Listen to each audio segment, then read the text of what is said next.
Ankafaliana reto tompoklasy tompoko vavy no tsidiana ny tokantranonao amin'ny ity arivany alatsinainy fa 13 ny volana jona ity ho anareo ny ampitan-dranomasina sy eto Madagasikara ihany koa solony fifandraisan-tanantsika izay manaraka ny canal 7 eo amin'ny canal 201 dia misy ilay dona kely amin'ny tanana makany ny fo dia tonga eto aminareo Marjona sy Miaratsoa miarabanao Marjona dia faly indray zay tafahona aminareo tonga eto amin'ny fotoana ifanomezana tokotsika fotoana izay ifanomezantsika hitaterana aminao ihany koa mahakasika ireo hetsika ara-panatanjahantena rehetrarehetra izay songatana tamin'ny herinandro iny ka manasanao sady ary zahay tompolasy tompovavy anaraka izany hatramin'ny farany. Atelona no naretany azakazaka fiarakodia izay natao tany Andrenivohitra vakina karatra tany izay tafiditra ao anatin'ny hetsiky ny asakma izy ity. Tsy adino ihany koa ny fedina ny tompon-daka ny Afrika eo amin'ny baolina lavalava sy ny fifanitsanana izay azahoana ny tapakila makany Londra amin'ny taona 2024 fa 20 ny volana jona izao tsika ifanomey fotoana etsy amin'ny kianjabean'ny Mahamasina.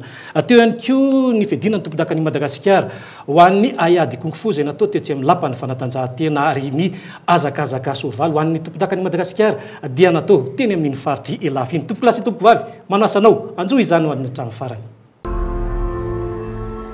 Ny anomboantsika azy amin'ity ariva ity dia ny sehatry ny famoliana fiarakodia izay natao tany Andrenivohitra vakina karatra nandritry ny atelona izany. Totosa tany Antsirabe fa ny telo indray ny Rally Jama event hetsika moa izay niditra tamin'ny andiany fahavalo tamin'ity indray mitoraka ity ary ihany koa dingana faharoa amin'ny fedina tompon-daka ny Madagasikara Norombany Olivier Sengo tanatin'ny fotoana farany izay dingana faharoa amin'ny fedina tompon-daka ny Madagasikara izay avy hatrany dia ho arahantsika ny andinindiny mahakasika an'io. Totosa mandritry ny atelona ary ny farana ny alahady faharoa amby 20 volana jona teo nidingana faharoa amin'ny fedina tompon-daka ny Madagasikara eo amin'ny fanambriana fiarakodia tamin'ny alalan'ilay faninanana Rally Jama event izay niditra tamin'ny andiany fahavalo ary andiany fahatelo ny rally izay nitanterana tany Antsirabe. Fifaninanana izay nikarakaran'ny club ASACM na ny Association Sportive de l'Automobile Club de Madagascar. Dingana faharoa izay nahitana mpandray anjara 430 teo amin'ny fiaingana saingy ny ena ny andalana kosa nanomboka tamin'ny andro faharoa na dia noheverina hoe maivana noho ny tamin'ny taondasa aza ny alaviran-dalana ny andro ny mpifaninana 723 faingo 300 kilometatra ary ny tsinjara épreuve spéciale 410 izay mitotaly 730 faingo 70 kilometatra. Arak'izany raha ray teboka valo ny coefficient tamin'ny taondasa midina ray teboka 4 izy tamin'ny dingana faharoa amin'ny fedina tompon-daka ny Madagasikara 412 ity. Fandraisana voalohany ho an'ny Olivier Sengo izay nanamory ny Subaru Impreza tamin'ity taona ity ny nandrombaka ny amboaran'ny Rally Jama event andiany fahavalo. Fandraisana izay azony tamin'ny fotoana farany ary efa nampitaintaina azy ihany koa satria raha ny filarana tamin'ny andro voalohany jerena dia teo amin'ny larana fahatelo hatrany no nisy azy. Izany hoe taoriny Boumas Bertin izay nanamory ny Evo10 teo amin'ny larana faharoa ary Mathieu Laurent izay nitarika hatrany niaraka tamin'ilay Evo9 nanomboka tamin'ny andro faharoa vao niakadaharana ka tafapetraka teo amin'ny larana faharoa i Olivier Sengo. Andro faharoa izay sarotsarotra ho an'ny rehetra ary manaprofo izany ny fahamaroan'ny fintsanan'ireo mpifaninana. 7 tamin'ny mpifaninana no nialan-daharana ary antony ara-mekanika avokoa ny akamaroany. Anisan'izany Mamikely Simija izay nanamory ny Mitsu Evo8 efa nitazona ny laharana faha-4 tamin'ny andro voalohany ary nanao scratch tamin'ny super spécial izay namarana ny andro voaloha tao amin'ny circuit hippodrome.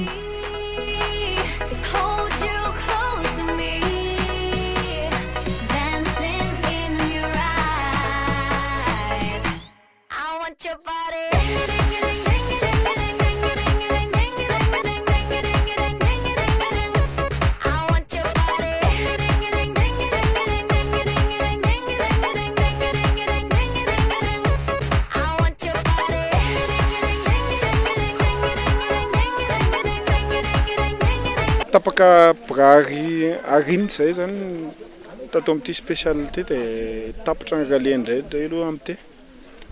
Manahaka indray zany aloha fa mila mieritreritra tsara koa aloha fa tôbila fa izay vao nanao rally zany dia efa hitanay daholo le zavatra kely tokony mbola atao, mbola misy pitsopitsony kely tokony atao zany amin'ilay izy fa efa hitanay ilay izy hoe manana potentiel be le tôbila dia c'est l'essentiel aminay.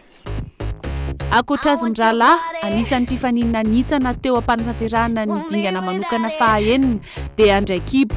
Lalana izay amakivakiana ny Fokotany Belazao, Ambohimanakitro, Tritriva ary nivoaka eo Antanety ihany koa Imamy sy Aina.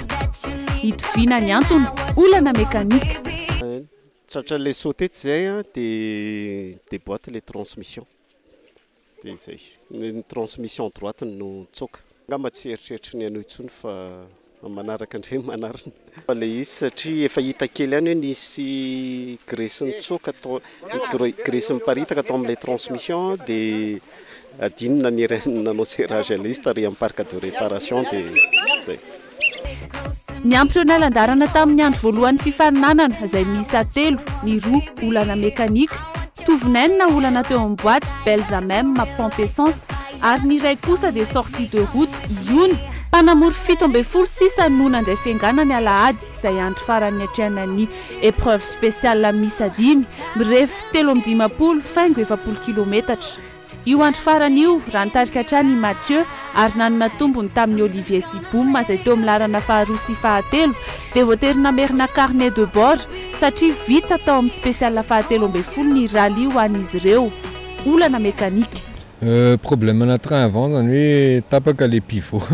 Resaka mekanika mihitsy zany dia tsisy erreur ana pilotage, tsisy erreur ana préparation fa zay le mekanika. Azo atao hoe samy hafa daholo le spécial. Le Andray Kiba miolana sady misy ratsy donc hafa ny pilotage mermitatra mahitsy be 110 de moyenne donc hafa be dia le Tritriva moa fangaro manaraka izay manao foana ka nona be amin'izao ka tokony na recette dia somary kivy kely fa zay le kilalao. Arak'izany dia niakatra teo amin'ny podium finale ary nandresy teo amin'ity rally Jama event andian'ny fahavalo ity i Olivier Siengo. Niaraka tamin'ilay Subaru Impreza 2 ora sy 20 minitra ary 17 segondra. Teo amin'ny larana faharoa kosa i Bouma Bertin tara 7 segondra, 2 ora sy 20 minitra ary 13 segondra. I Gigibon sy Nata kosa no nijoro teo amin'ny larana fahatelo tara 2 minitra sy 30 segondra. Atao amin'ny filarany M12 kosa indray dia nitarika Indrianja sy Fanja izay tafiditra anatin'ny équipage mixte. Nanamorony Subaru Impreza 2 ora sy 30 minitra ary 14 segondra. I Rado Sientsa kosa no nanaraka azy 2 ora sy 13 minitra ary 15 segondra. Makasika ny classement M11 i Dom Mastery izay nanamorony tafiakatra teo amin'ny larana voalohany 2 ora sy 13 segondra.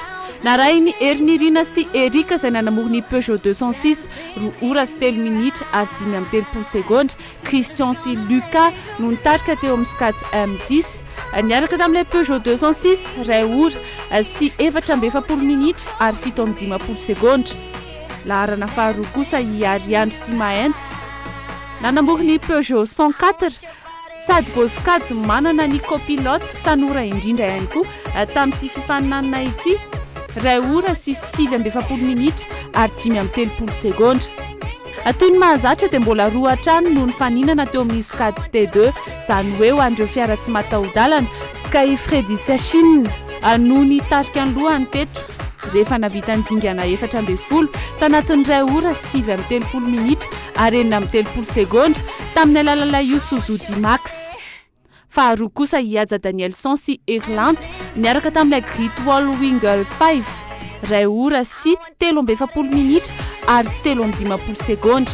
Ny Rally du Buen indray izay miditra amin'ny andiany fahatelo ary mazava ho azy fa ho tanterahana ny Mahajanga ny fahatelo-ambin'ny folo hatramin'ny faha-enina ambin'ny volana Aogositra ho avy izao no hamaritra ny dingana fahatelo amin'ny fiadiana tompon-dakan'i Madagasikara ho amin'ity taona 2022 ity.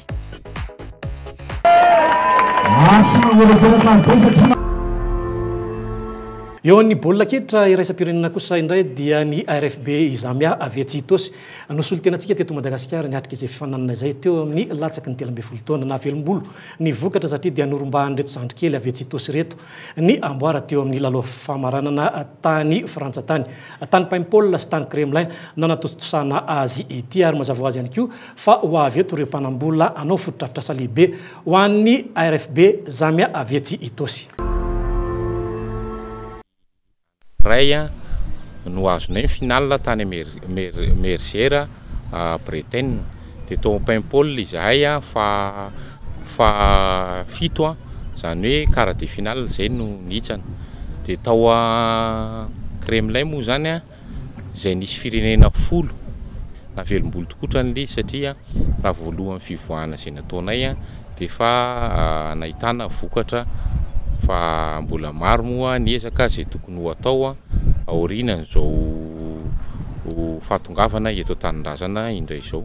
Ny fiara-miasa ho an'ny klub avy any ivelany ny Stade Paimpol voalohandohan'ny volana oza hitondra ny fiara-miasa ka manetana ny mpakafy baolina kitra ny tompona andraikitra maro samihafa indrindra ny mpitondra fanjakana mba handray anay hanateranay ny vokatra zay azonay sy hitondranay ny fiara-miasa zay azonay avy any. Misy ihany koa ireo malagasy mila ravinahitra any ivelany ao Paris zay efa vonona ihany koa hiara-iasa aminay de eo ihany koa ireo afrikanina mila ravinahitra ihany koa any ivelany efa vonona ihany koa volana Desambra izy ireo nikasa akaty Madagasikara hijery fotony any zava-misy fa melohan'izay moa zany de efa miombana izahay mirahala mianaka zay tatana atao anatin'le club hanao an'le montage ny projet rehetrarehetra afahana mijery ny andraikitra ho an'ny any ivelany sy ny ho an'ny eto an-toerana ka amin'izay fotoan'izay aorian'izay misy ny fifanasoniavana fiara-miasa afahana mametraka fotodrafitrasa mifanaraka baolina kitra mba hafahana manatena ny hiatrika ny lalao iraisam-pirenena goavana kokoa zany ireo ankizy ireo afaka folo taona any ho any. Teto hita iny latsaka tamikary zay 14e édition ny Stade Paimpol zany izy tournoi international Stade Paimpol e ville juif nandresy anay tamin'io tena Tirobi zany naresy anay nafaty telo izy zay rony matinay de tany Mergera zay 25e édition io tamin'ny le 9 tamin'io zany Guingamp ndesinay 9 juin penalty de roso telo ihany koa nandresenay de nalasana iny amboara de Espagne nandresy anay Real Sociedad de aveo Real Sociedad no nahazo ny finale tamin'izay. Afa efa tongotra ihany ny fotoana amin'ny sabotsy zao no raisin'ny Madagasikara ny fedina tompon-dakana Afrika zay andraisantsika anjara ihany koa eo amin'ny tontolo ny baolina lavalava. Etsy amin'ny kianjabeany Momasina nanatosana izany ny 7 ny volana Jona ho avy izao ny lalao voalohany, ny faharoa ny volana Jolay kosa ny lalao famaroa ary ny fahaenina ny volana Jolay ny lalao famaranana amin'izay fedina ny tompon-dakany Afrika sy ny fantsanana ho an'ny fedina ny amboareran-tany izay atao any Londres amin'ny taona ho avy io. Andeha rahantsika amin'ny fanampanazavana mahakasika azy roa reo. Ny 12 ny volana Jona hatramin'ny 14 ny volana Jona no niatrika ny lalao ara-piralahina tatsy amin'ny Nosy La Réunion ny Kaizy Makidy Madagasikara izay hiatrika ny CAN 2014 zay atao etsy amin'ny kianjabeany Mamasina ny 20 ny volana Jona hatramin'ny fahaenina ny volana Jolay ho avy izao eo amin'ny taranja baolina lavalava. Io tolakandro io no nigadona tetsy amin'ny siaranam-piaramanidina ny raisam-pirenena tetsy Ivato ny ekipa-pirenena malagasy fa mafy ny ekipa ny Frantsay izay nifandona tamin'ny Makidy Madagasikara izay nampitondra mavesatra ny Kaizy Makidy Madagasikara tamin'ny isa 3-3. C'est l'équipe nationale française amateur. Fallait teo am'le Frantsay de tena mafy mihitsy le zany. Ary zaminy fa raha équipe africaine aloha mety tsisy naresy azy na Namibia. De akoatr'izay izy nefa de tsara mihitsy ny niona taminy satria nanomana zavatra be dehibe izy. Ohatra hoe ny baolitsika tamin'ny Namibia zao jerevany inefatra ny étudieny de iny baolina Namibia reny ny averiny satria ny eritreritra izy zany hoe ohatr'ireny koa ny zavatra iseho ka de manomana antsika avy hatrany izy.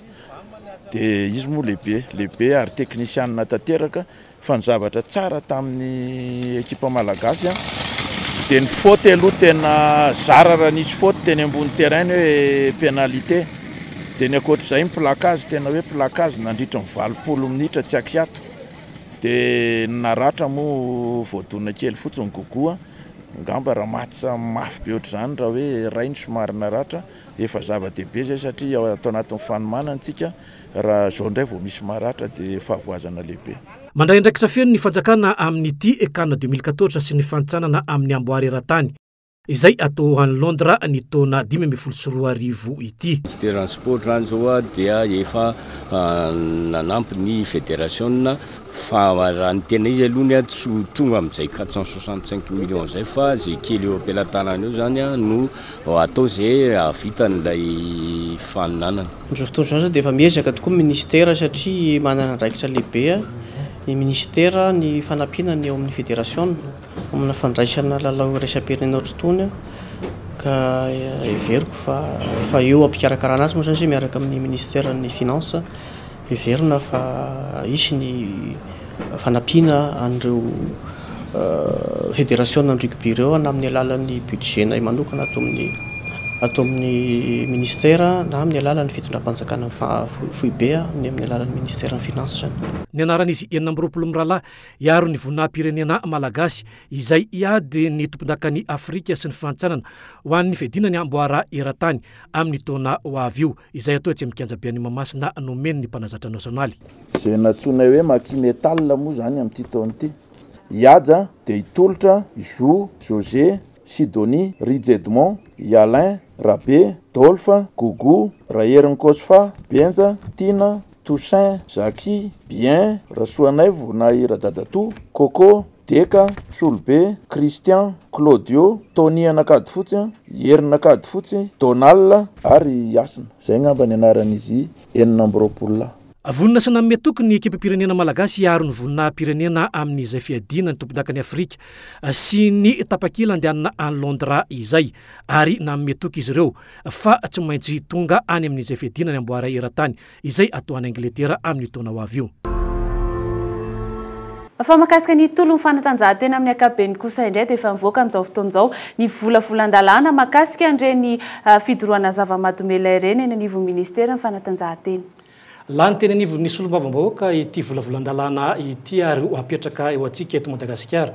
Mbola tsy voadinika kosa nefa ny ankehitriny ny amin'ny kat sy ny kola izay hoan'ireo atleta antsika eto Madagasikara. Fa na izany na tsy izany aloha dia mbola tsy misy ihany koa izay fitiliana ho an'ny zava-mahadomelona eto Madagasikara izay fa ametraka paikady mazava ho amin'izay ny ministera ny fanatanjahantena eto Madagasikara. Dia raha antsika fanampanazavana mahakasika izay. Zava-dehibe ho antsika eto Madagasikara ny fidirana ho mpikambana eny fanadia somary tara aza izany mba hanatsarana sy hanohy hatrany amin'ny fiofanana ireo tompon'andraikitra amin'ny ady amin'ny zava-mahadomelona. Totosa omaly tokoa moa zany ny fiaonana teo amin'ireo solombavam-bahoaka tamin'ny mahakasika ny fankatoavana ireo convention de l'UNESCO izay mahasahana indrindra ny ady amin'ny dopage fa izay moa no anafezafezana an'ilay teny ary saorana ny zareo atao amin'ny anteny miram-pirenena fa nankatoavana zany izay fifanarahana teo anivon'ny UNESCO izay marina moa fa mpikambana tanteraka feno ao anatin'io fikambana raisam-pirenena ao amin'ny UNESCO zany Madagasikara nanomboka tamin'ny taona 2020 ary tamin'izay indrindra no nanaova-tsonia izany convention de l'UNESCO izay mirakitra ny anjara andraikitry ireo firenena rehetra mpikambana amin'ny ady amin'ity fandraisana fanafody mampatanjaka tsy ara-dalàna ho an'ny mpanao fanatanjahantena ity. Ny lanina tsisy nitsipaka izay volavolan-dalàna izay rehefa natolotra anay sy ny fandresy lahatra tao tamin'ireo solombavam-bahoaka izahay. Isaorana azy ireo moa zany satria ity volavolan-dalàna ity zany no ahafahantsika manohy bebe kokoa sy manatsara ny fampandrosoana ny fanatanjahantena eto Madagasikara amin'ny alalan'ireo fahazahoantsika n'ireo fiofanana sy fampiofanana amin'izay ady amin'ny fandraisana fanafody mampatanjaka tsy ara-dalàna izay satria ny firenena izay mpikambana ao anatin'ity UNESCO ity dia hamatsy volantsika amin'ny alalan'ny UNESCO mazava ho azy ny fampiofanana ireo tompony andraikitra eto amintsika izay voakasika izany ny amin'ny ahafahantsika manentana ireo tanorantsika ahafahantsika mampianatra ny zara tokony ho fantatra satria ity fanafody makasika ny fanatanjahana tena tsy ara-dalàna ity zany na ny dopage dia misy lisitra maromaro moa izy io fa mety ihany koa izy io azo avy amin'ny sakafo fa amin'ny ankapobeny moa zany ny sakafo dia saika tsy dia voateny loatra ao anatiny satria saika fanafody saika ireo produit mampatanjaka nefa ara-dalàna ny amin'ny ankapobeny amin'ny sakafo saingy kosa misy karazana fomba mahazatra antsika malagasy amin'izao fotoana izao ohatra ny fihinanana cola ny fihinanana an'ireny katy regny dia mila jerevana akaiky zany regny ho an'ny tanorantsika mpanao fanatanjahantena zay misy dia misy tokoa amin'izao fotoana izao no mizatra mihinana anazy ireny. Ezaka lehibe amin'izao fotoana izao no ataon'ny ministry ny fanatanjahantena miaraka amin'ireo mpiara-mombonantoka any ampitan-dranomasina amin'izay fitiliana sy ny fitarafana ireny zava-mahadomelona anisan'ny ho an'ny atleta ireny. Afa eo amin'ny tontolon'ny Ayady kosa indray dia tosa tetsy amin'ny lapan'ny fanatanjahantena Mahamasina ny fijedinan'ny tompon-daka ny Madagasikara eo amin'ny taranja Kung Fu. Maherin'ny zato reto mpiatroka niatrika izay faninanana ho an'ny fiadinany tompon-daka ny Madagasikara izay. Navelom-boly tokoa ny tompon'andraikitra satria dia samany teo amin'ny tantaran'ny firenena 5-30 taona aty aoriana no nisy ny filoham-pirenena nanome mari-pakasitrahana ny mpitarika tao anatin'izay. Ndeha rahantsika amin'ny fanampanazavana mahakasika izany.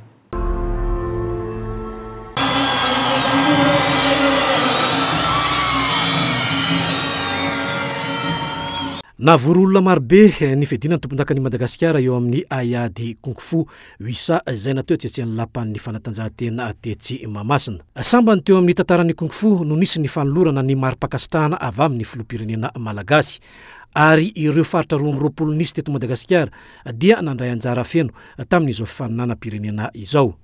Nafinaritra dia mafinaritra ary isorana be dia be ny mpandray anjara rehetra manerana Madagasikara satria dia tena nizotra araka ny nandrasana azy ny fiadinany tompon-daka ny Madagasikara. Ny nampiavaka azy tokoa dia raha taloha raha manao ny compétition na championnat de Madagasikara ohatran'izao dia faritra vitsivitsy no mandray anjara indrindra eo amin'ny tontolon'ny combat. Faritra amin'ny androany maraina zao ny match éliminatoire dia tena niadina mafy dia mafy mihitsy izany dia manambara fa ireo tanorantsika ireo mpiangalana ny taranja Kung Fu amin'ny style rehetra eto Madagasikara dia vonona ny tondra avo ary vonona ny ezaka lavidavitra kokoa amin'izany Kung Fu zany. Iavaka ihany koa ny fankalazana ny 5-30 taona nidiran'ny Kung Fu teto Madagasikara sy ny raharaha Kung Fu tamin'ny taona 5-27 izay feno 30 taona akatroka amin'ny taona ho avy io. Amin'ny taona ho avy tokoa no ankalazaina ny 5-30 taona nidiran'ny Kung Fu voalohany teto Madagasikara. Tamin'ny taona 27 zay no nanokatra ny Kung Fu voalohany ara-panjakana ny grand maître Pierre Misael na grand maître Pierre B.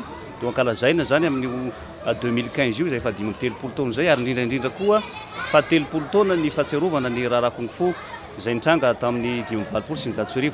Fehiny zay zany dia hoe goavana dia goavana ny tanjon'ny fédération amin'ny fankalazana izay atao manetriketrika amin'ny taona ho avy io ary indrindra anisan'ny tena goavana ihany koa dia ny fanamboarana andalam-panamboarana amin'izao fotoana izao ny temple de Pierre Misael izay anaovana ny université ny Kung Fu eto Madagasikara.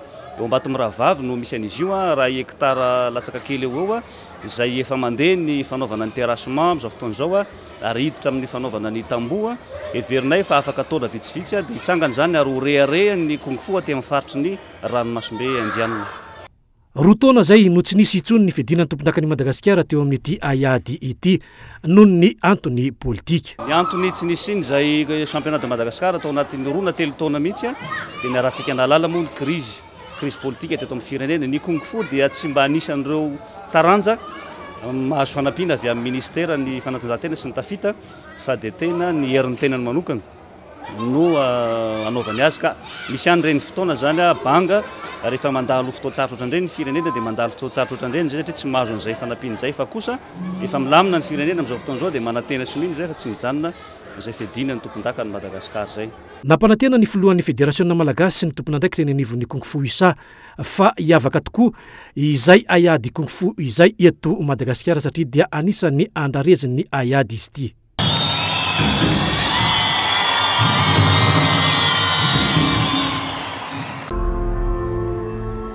fa tosa tamin'ny farany herinandro iny ihany koa ny fiadinan'ny tompon-daka ny Madagasikara eo amin'ny tontolon'ny fitengenana soavaly. Tsara mampafantatra fa ity fitengenana soavaly ity dia ny mpilalao tsirairay dia mitsambikina 12 ao anatiny izay faritra ifaninanana izay. Andeha rahantsika amin'ny fanampanazavana mahakasika azy ity. Enina amin'ny 30 taona mahery izay no tsy nisy intsony ny fiadinan'ny tompon-dakan'i Madagasikara ny fitengenana soavaly. Ny antony dia noho ny tsy fisian'ny federasiona intsony tafatsangana somatsara tamin'ny taondasa izy ity ary ny karakara izao hetsika lehibe ho an'ny fitengenana soavaly iraisam-pirenena izao teny amin'ny kianja malalaka ilafiny nanatanterahana izany.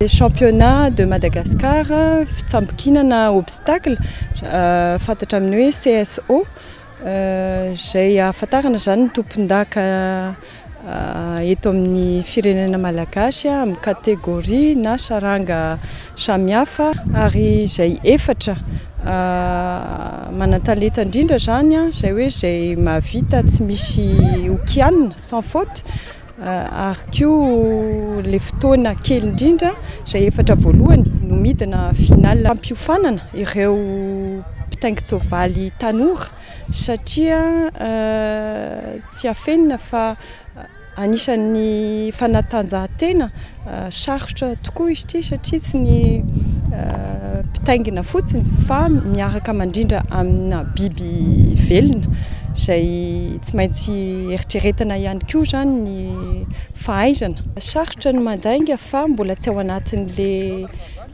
niveau iraisam-pirenena.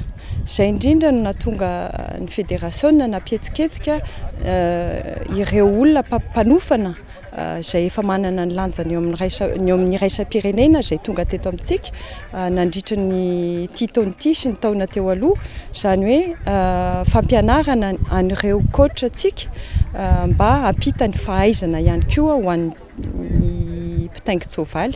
Atao anatin'ireo 720 nandray anjara dia malagasy avokoa ny 20 ary saika norom-bahantsika avokoa ny amboara tamin'izay fananana izay. Za sady kopy lalana sady vily akaiky be no sady nandeha mafy.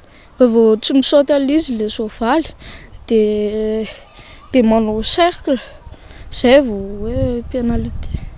1 minute 4.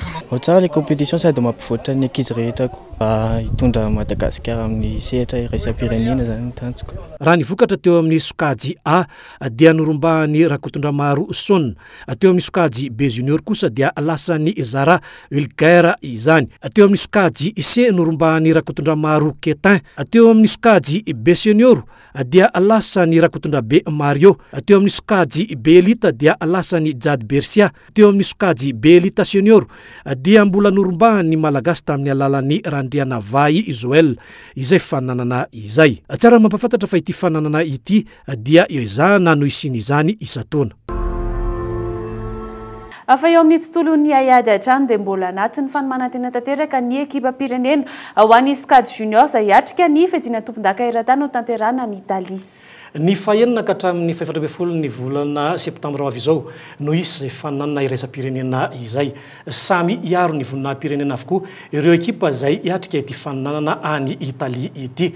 20 eo no andrafitra ny ekipa pirenena malagasy eo amin'izay sokajy izandriny izay. Antenana sinoana fa dia medaly volamena hatrany no azon'ireto ekipa pirenena ireto satria dia hatramin'izay no voany izay dia saika nandombaka medaly volamena hatrany ity taranjan'ny kickboxing ity. Andeha rahantsika amin'ny fanampanazavana mahakasika izay. Ao anatin'ny fanomanantena tanteraka ankehitriny ny ekipa pirenena malagasy ao amin'ny sokajy izandrany na ny junior amin'ny fiadinan'ny tompon-daka eran-tany izay atao any Italia ny fahenina ka hatramin'ny 17 ny volana septambra ho avy izao. Ao anatin'ny fanomanantena tanteraka ny ekipa nasional junior ao anatin'ny kickboxing zany amin'izao fotoana izao. Misy moa ny championnat du monde izay ataonay any Italia amin'ny 6 septambra ho avy izao. Zany hoe ny fotoana dia atombotra tokoa satria efa 2 mois sisany presque efa teo amin'ny 4 mois teo zany nanomana ireo ankizy ireo ny zay championnat izay. Mangataka ny malala-tanana zay zany mba hanampy anay satria betsaka ny matériel zay tedavina ao anatin'izay fanomanana zay. Io ihany koa zany ny mise au vert zay tsy maintsy atao amin'ireo ankizy ireo. Maro le ankizy nefany mety manana zany hatramin'izao mbola tsisy mety hitondra tsany amin'ny combattant 20 any na mihoatra na latsaka kely zay fa mbola eo am-panomanana moa zany dia izay hita fa tena forme dia tsy maintsy hoentana daholo zany ireo ankizy. betsaka ny fanantenana ho an'ny ekipam-pirenena malagasy eo amin'ity ayady ity satria dia saika nandrombaka amboara volamenatrany ny fananana iraisam-pirenena izay nandraisan'ny kickboxing anjara teo amin'ny sehatra iraisam-pirenena. Etsekilan'izay dia naembotra amin'ny fotoana mamety azy ny fedina ny tompon-dakana Nalamanga eo amin'ny ayady kickboxing noho ny fisiny ny fedina ny tompon-daka ny Afrika sy ny fifanitsanana ho an'ny fedina tompon-daka eran-tany izay atao any Londres eo amin'ny tontolon'ny bola lavalava ka everiny tompon'andraikitra eny anivon'ny liginy Nalamanga ny ametraka ny daty mazava mahakasika izany. Fa noho ny fisin'ny Cannes zany any ny championnat d'Afrique ny rugby dia tsy maintsy aemitra ny championnat Antananarivo amin'ny kickboxing. Mbola ho fantatra manaraka eo ihany ny daty izay omen'ny tompony andraikitra izy aminazy fa mbola jerevana.